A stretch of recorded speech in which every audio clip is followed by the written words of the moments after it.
Hi, welcome back to our Algebra 1 playlist. On this video, we're going to talk about absolute value equations. Just a quick intro. Now, an absolute value absolute value inequality rather, is an inequality that has an absolute value expression. It contains an absolute value expression. So let me do that in a different color, in blue.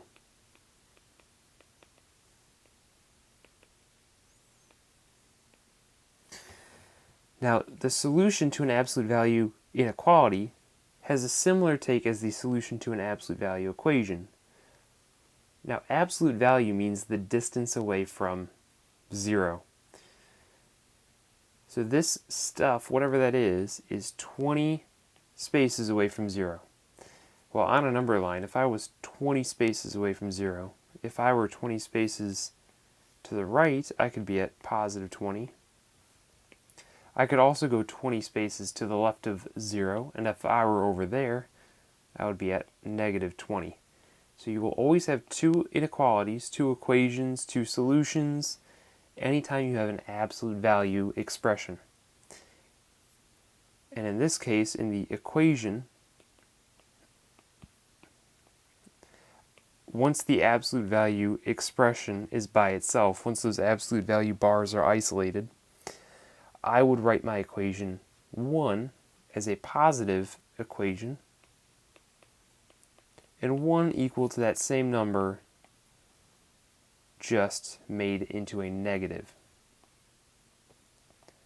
It's the same setup here when I'm writing an absolute value inequality, where I have y plus 2. Notice that the absolute value bars are isolated, is less than 8. But I also have y plus 2 and a negative 8.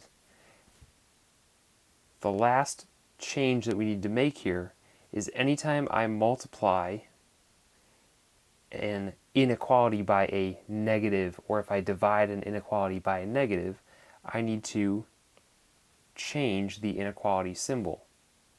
So here I had a less than, but when I multiplied by a negative 1, it becomes greater than. So two changes that you need to note. First of all, one is positive, one is negative. And second of all, when you have a negative being multiplied by the right side of the inequality, you also need to change the inequality symbol. Let's try another one. Notice that the inequality has the bars isolated by themselves. The absolute value is by itself. So I would write 5x minus 30 less than 0. And I need another inequality, 5x minus 30. Now, this one's kind of strange, because if I multiply 0 by negative 1, it doesn't matter. 0 is just 0. I can't have a negative 0. But I'm still going to keep that same idea of if that were negative, I would have to change the inequality sign. All right, let's try one more, then we'll try one on our own. So q divided by 3 greater than positive 2. Now for the negative 1, I've got a negative 2, but because I multiplied that by a negative, I should change the inequality symbol.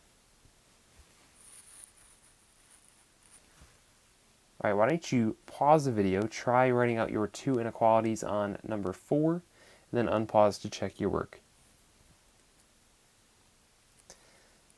And I should have x minus 18 greater than or equal to 4, and x minus 18 is less than or equal to negative 4.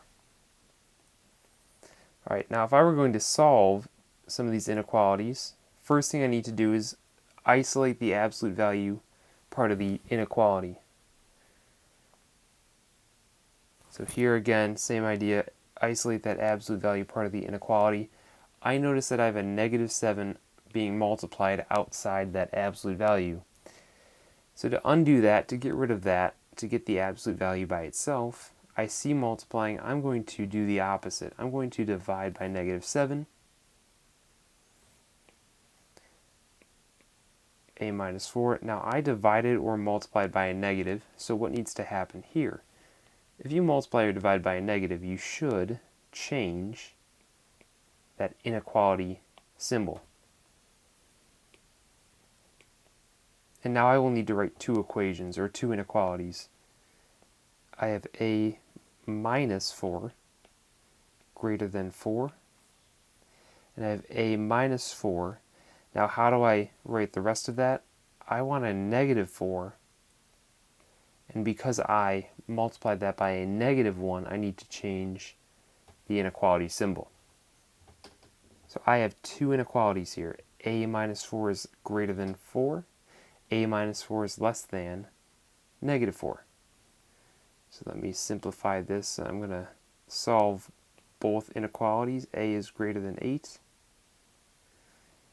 And A is less than, if I add 4 to both sides, 0. So I have A is greater than 8 and A is less than 0.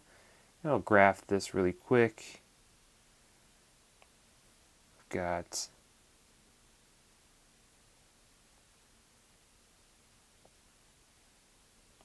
eight,